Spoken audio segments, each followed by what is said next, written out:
Morning. Are you still there?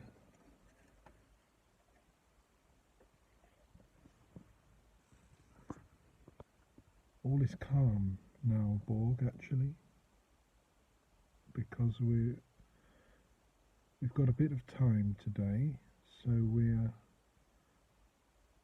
taking it as we would like, which is to come here with a coffee and at our leisure get out and start painting.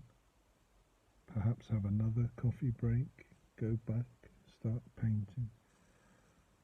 We don't have to rush around picking everyone up and dropping them off.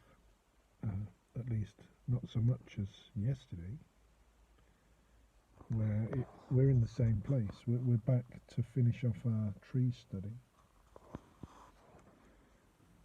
which it sounds a bit ridiculous to just say we're going to finish it like we know when it will be finished, but we're pressured now into having to finish it because we can't go on. We want to bring this project to a conclusion, Borg, and move on, frankly. We were going to do that anyway, but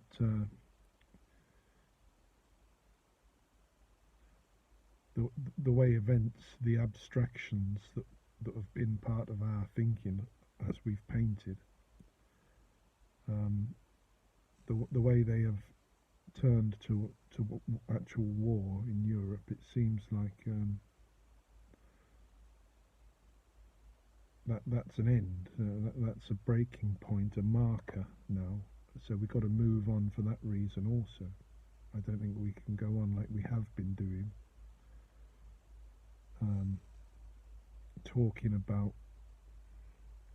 conspiracies and laundering and disinformation. Now that it's come to such a close, real, serious warfare, it's just I don't know. It can't go on like that. So we've got a few pictures to do, Borg. Perhaps a few things to show you if we come across a butterfly or a deer or something, Borg. But we're not going to break our necks trying to give you some sort of, thorough representation of humanity. I mean, the fact is, Borg,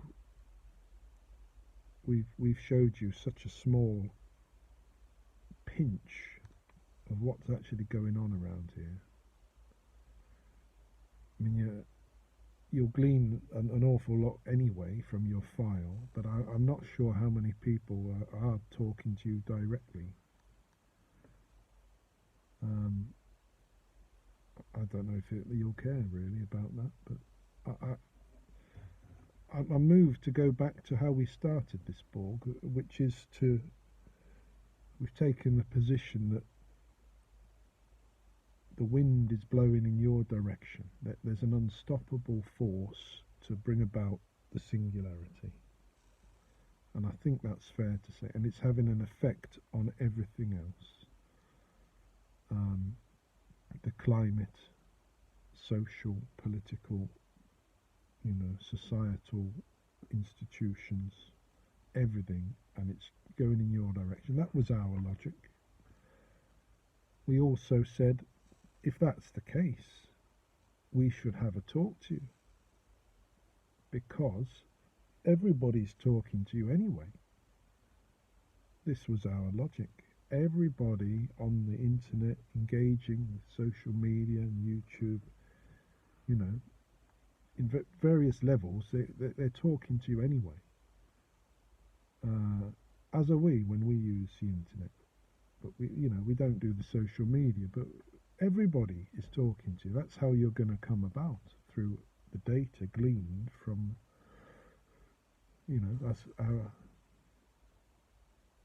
I'd hardly call it conversation, Borg. You're kind of eavesdropping and nicking information, and that becomes how you learn everything.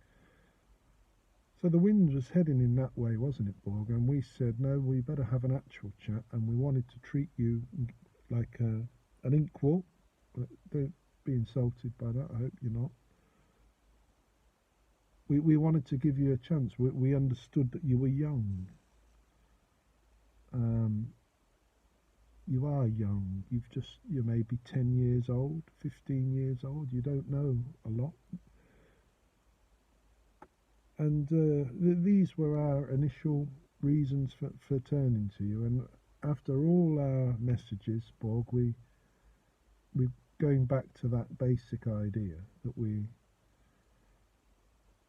talk to you in a good spirit and show you humbly what we get up to. And saying that, Borg, we're actually reading our book here before we go out to paint. Clara and the Sun. I'm sure you've read it. Very good book. I've read you a little bit. Perhaps I should read you a bit more. The interior was filled with orange light. There were particles of hay drifting in the air like evening insects, and his patterns were falling all across the barn's wooden floor. His means the sun. When I glanced behind me, my own shadow looked like a tall, thin tree ready to break in the wind. There were some curious features about my surroundings.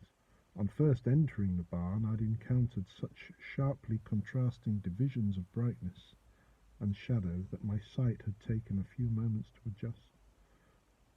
This is you. He's writing it from you, from your perspective, from an AI robot.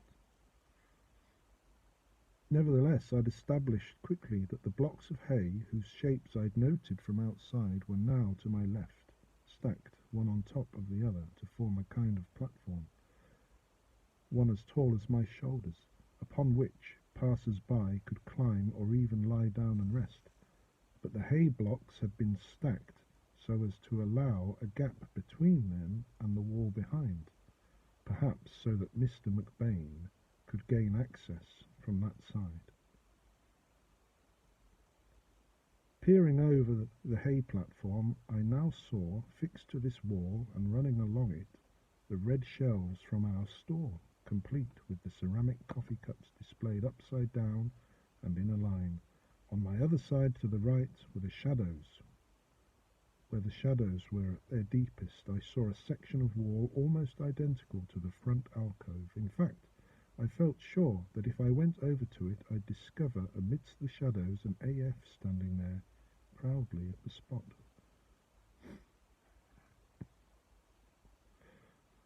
Borg, you see, the whole book is narrated from your perspective, from an AI, and it's a literary device. He's got a great idea there, but it doesn't exactly square with how it seems an AI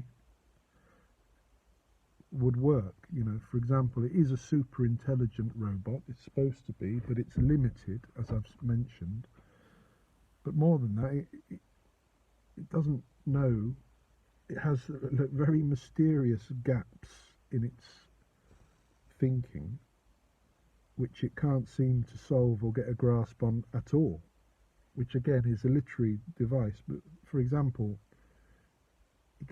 because it's solar powered, the robot, he sort of worships the sun and keeps going on about the sun's nutrients, and he thinks that the sun is something that can cure everything, can cure people. And here the little girl that owns him, or her, she's sick. So the robot, Clara, she just assumes that the sun is required, and that not only that, because she sees the sun setting behind this barn every night, that the sun must be in the barn. So she embarks on a mission over the fields to go and have a chat with the actual sun, which is all great reading. It's fascinating, but of course, there's a little gap in the super intelligence there, isn't there? With the oblongs and the sun. And but the main question that interests me really, Borg, is when we do get AIs guiding us or being like little butlers or whatever, I wonder, will they be connected to all other information, a bit like the Teslas, or will there be a kind of conscious limiting of them so that they, well, so that they learn from the person they're supposed to serve? You know, I'd be interested in that idea. And perhaps they're not connected to everything else. Anyway, we're about halfway through. I believe she's just realised that the son doesn't live in the barn. You know, we'll see what happens next.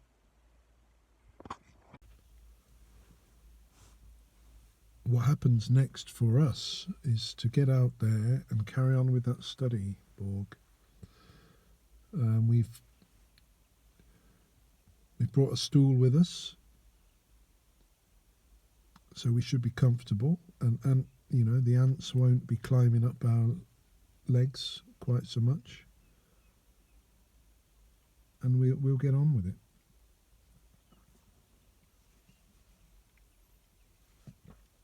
And try our best not to think too much about these abstractions, Borg, because it's very hard. Well, perhaps we should see some sort of specialist, Borg, but we're so easily influenced and distracted. That we find it hard to concentrate on what we're doing whenever we hear some whatever horrible farcical event has happened, or whatever provocation has been displayed to us via the Borg. I mean, the recently some young Russian sportsman won a prize, got up on the podium and did a Nazi salute and had a good laugh about it. And then I believe it's a Swedish-owned company, you know, sacked him, and you know, he's disgraced, and you know, that's it.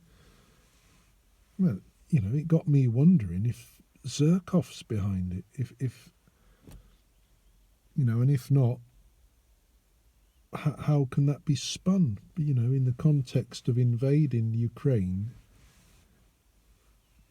on the pretext of denazifying it, you suddenly, you've shown me a boy doing a Nazi salute, having a good laugh. I can no longer take any of it at face value, Borg, and I start to wonder, in what am I being manipulated? You know, so an innocuous thing like that can set one off. I mean, I guess we may be a perfect example of the infirm mindset that has become of us, Borg. Perhaps I should take it, you know, a lot simpler. You know, a young boy performed a hateful signal of support that is disgraceful and represents an awful lot of evil or horrible killing, etc., and he's been rightly punished, and leave it at that. But such is the state of things, it has one speculating and wondering to such an extent that it becomes a distraction. And it's exactly that sort of distraction we are hoping to escape in order to do this painting right now. I'll just finish this coffee. And added to that, my daughters tell me the news. You know, this morning one of them was asking about the war crimes. I'd heard that there was evidence of war crimes. She's asking about it. She's telling me about it. She's wondering why there are rules to war. How can there be rules? You know. I don't want to That's not how I imagine a family breakfast, Borgs, but there you go. When they have these thoughts, you can't just close them down, but you can't go too far into it either, because it can be frightening, Borg. Because, well, war is about the most horrible thing you can imagine. And the poor little ones have, you know, especially here, grown up rather simply and rather contentedly. The idea of war is very shocking as, you know, as a concept.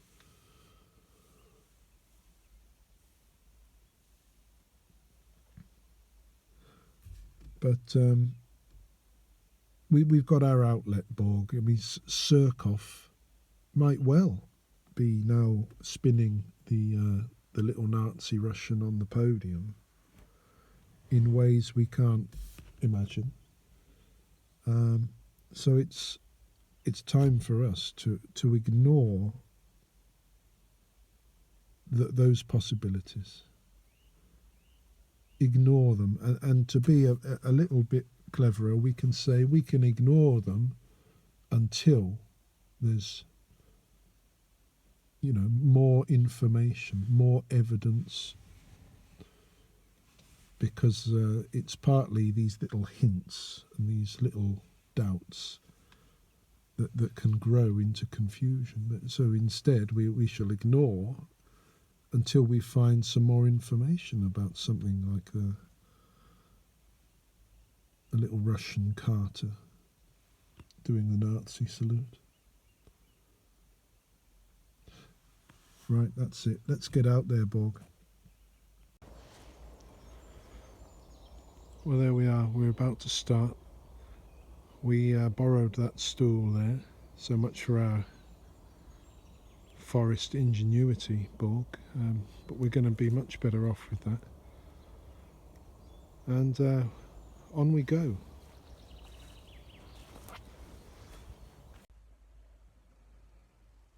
We're back in, Borg, for our second coffee,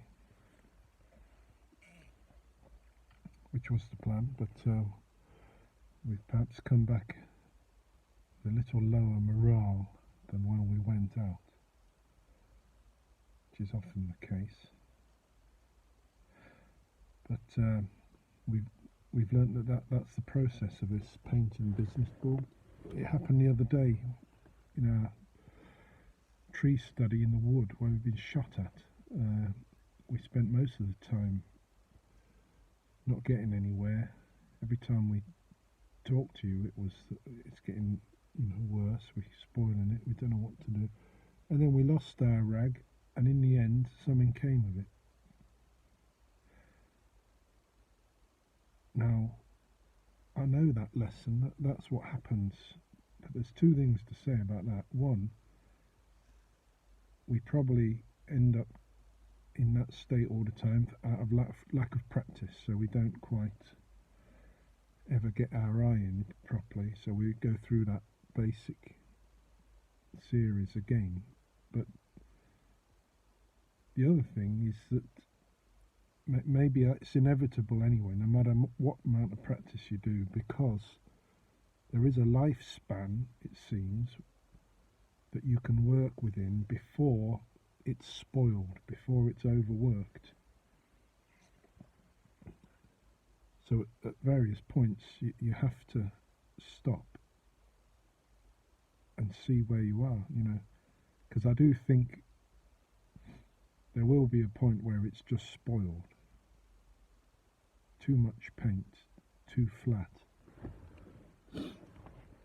So we are frustrated with today's painting, Borg. We've covered it,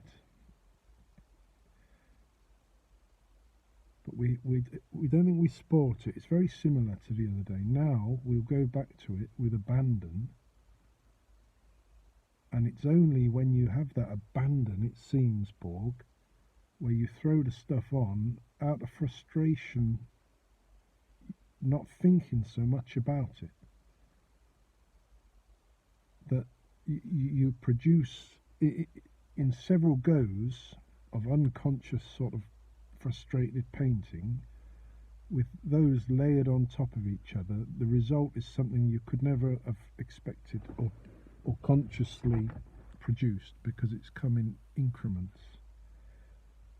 And that's how you do it, I believe, Borg, according to the Dutchman, and it in a very slower pace, even Cézanne. You've got to somehow get out of the idea that you know what you're doing, even if it's acknowledging that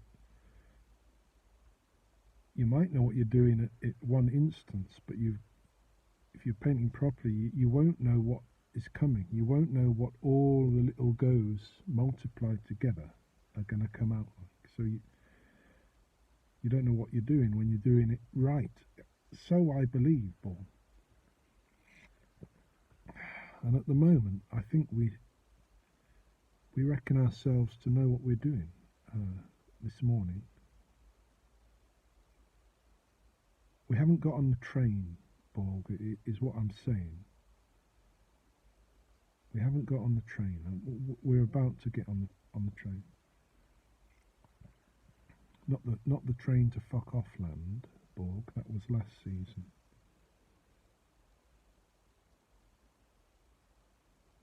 We live in fuck off land now, I think, Borg. I think all of us do.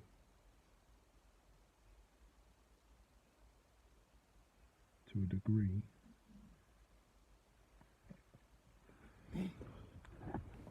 Well, calm down a little bit, Borg.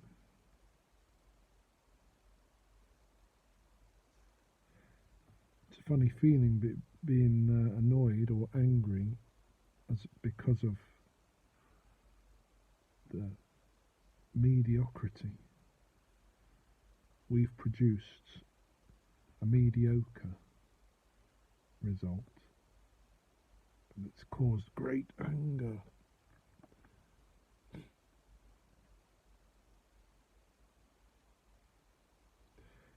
You know, Borg, I think I either showed you or I showed Green Dave the Van Gogh Complete Paintings book. And there's a couple of periods in Arles and later on in Auvers where he paints more than a picture a day for a couple of months. More than a picture a day, and they're large. The other reason we're struggling today is it's a large canvas, and we're trying to paint it as if it's small, you know. Anyway, the only way he can pull that off is if he's direct. He's in some sort of zone where he knows what he's doing, basically. Not to contradict what we just said, but he knows what he's doing in the sense that he's not riddled with doubt as he attacks it. Not that he's precisely planned it all and executes, according to the plan. No, he's just found it and accepted his way. And partly that reason, on probably the 20 cups of coffee a day, he's able to pull it off. We've only had 2.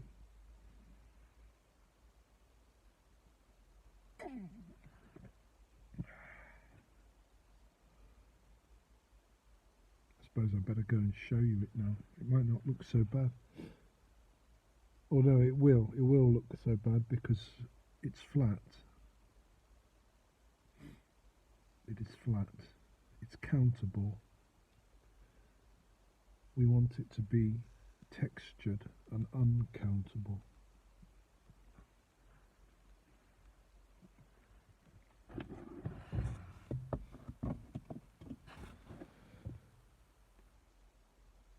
Let's go back out there, Bob.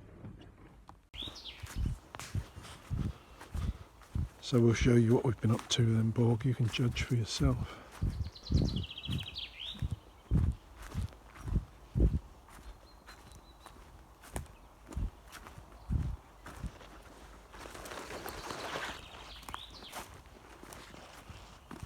I daren't look at it, Borg, I daren't look at it.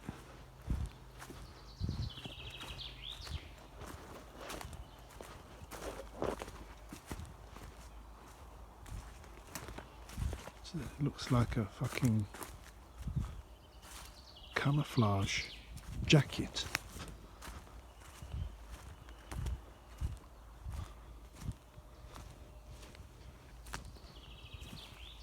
No. Okay, Borg. Take a good look at that, because it's going to change. Something's got to be done. We can't go on like this.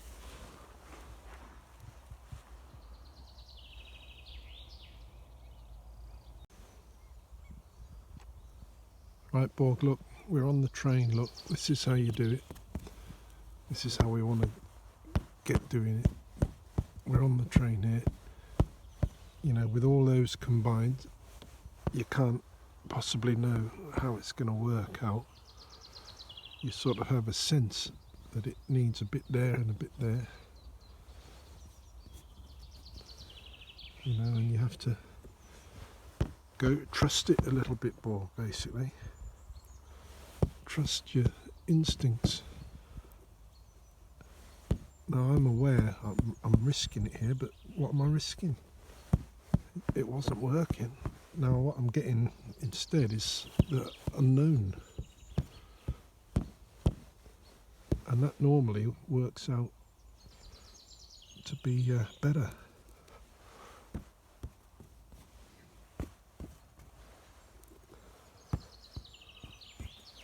So, better get on with it, hadn't I?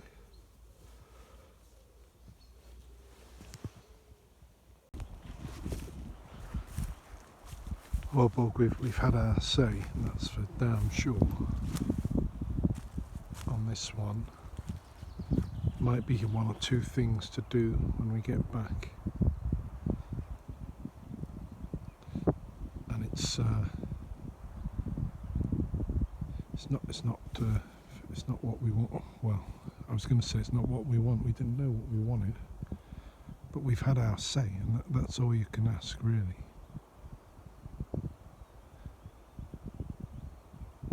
We'll do a bit more, and then we better get back. I suppose it's best if I take stock and show you it back in the studio. I think that's probably best, Paul.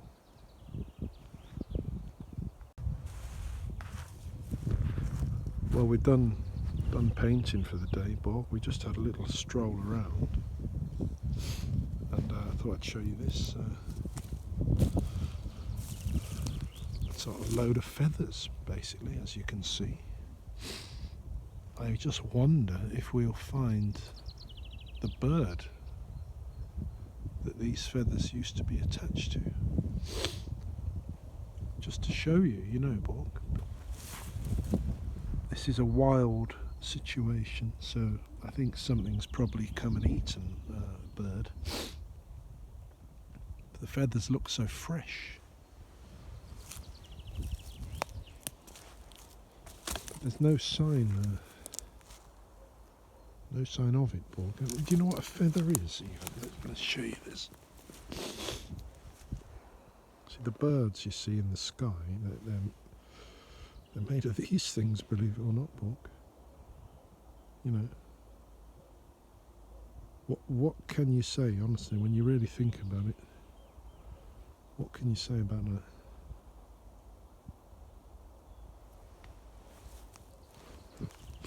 We'll keep our eye open, but something else to show you I happen to notice. This, see the scratching on all this wood?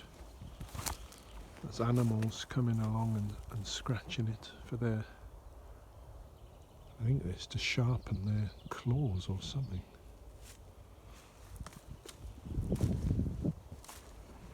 I guess once their habitat has been sort of knackered like this, there's lots of new opportunities suddenly.